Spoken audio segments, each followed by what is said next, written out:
Hey Fred, what you doing on the floor? Ah, sounds like he found a comfortable position to unload his back after spending a day on the computer. I like to do something very similar myself after a long day in the clinic. Can I show you some other things that have helped me open up my hip and lower back and get me ready for another day in the For those of us who can comfortably get onto the ground and for those of us who have an adequate wall space, I find this to be a particularly helpful set of practices to do on a daily basis to open up the posterior hip and relax the lower back. Just sitting here is perfectly great, giving your body a chance to spend some time without having to engage your posture muscles can be very relaxing. You will notice that depending on your hamstring and glute flexibility, you may not be able to get your hips all the way on the wall, and that's totally fine. What we want to focus here is on a comfortable position where you're going to be able to spend quite a bit of time. So if you need to scoot back to keep those knees straight, that's wonderful.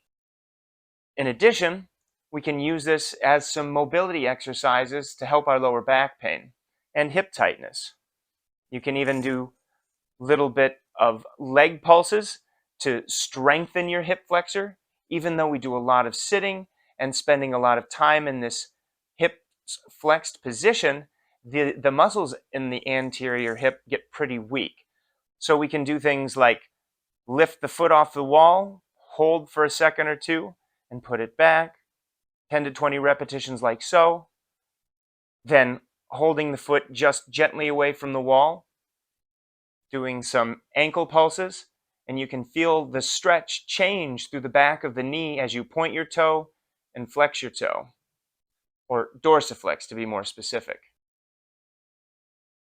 I emphasize being able to have a functional squat a lot, but due to hip mobility issues, balance issues, or strength issues, as well as some people never being properly taught how to do a safe squat, it makes the position uncomfortable to spend a lot of time in.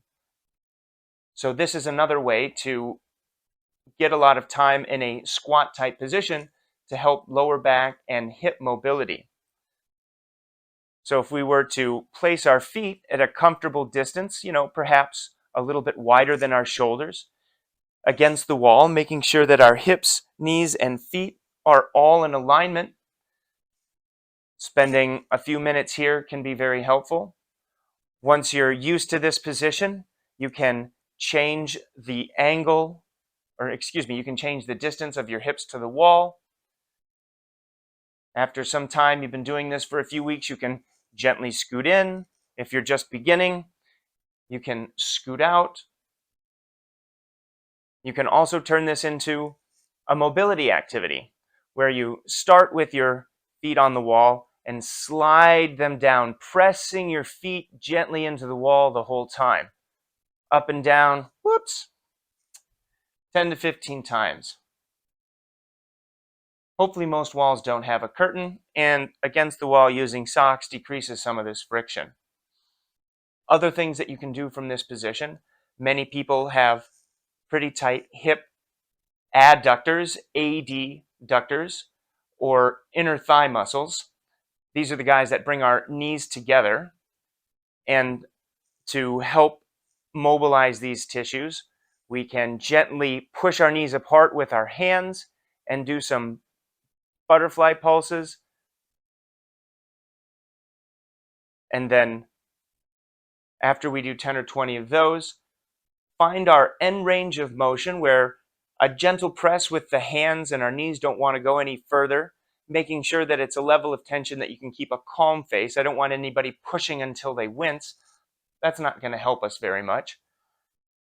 We put a gentle resistance against these knees and then try to squeeze our knees together without letting them move. This is called an isometric.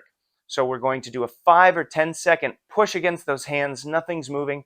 1, 2, 3, 4, 5. And then as you relax, you'll notice that you just got another couple centimeters of mobility out of those hips.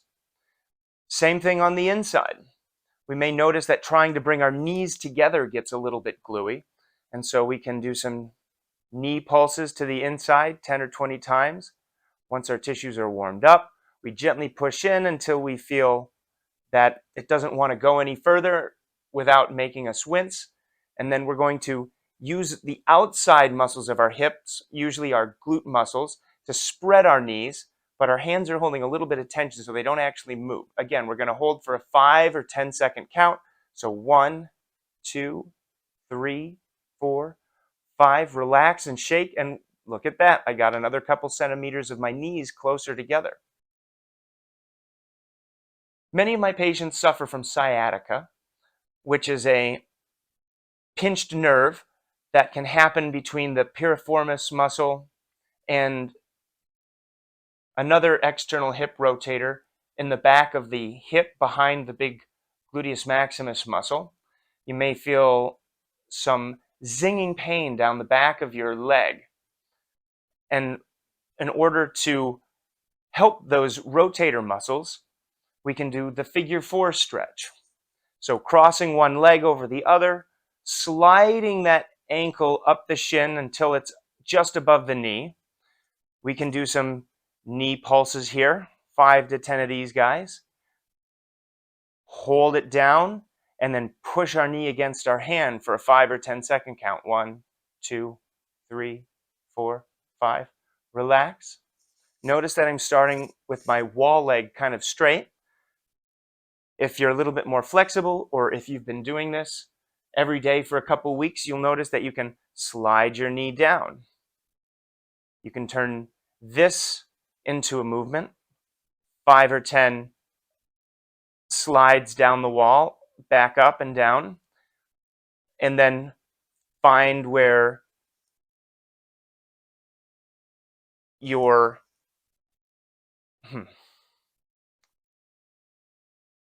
You'll notice as you slide your foot down the wall, it increases the tension and resistance. Find out where your body wants to go and hang out there. Do some more pulses and some more 5 to 10 second count resistance or isometric holds. A foam roller is a critical piece of home body maintenance equipment. You can do many things with this. I'm going to teach you one technique today to help relax your back and put it into a neutral position, especially for people who have rounded shoulders. If we spend a lot of time typing every day, our shoulders are forward, up, and rounded. What we want to do is be able to spend time with ears over shoulders over hips with a straight spine.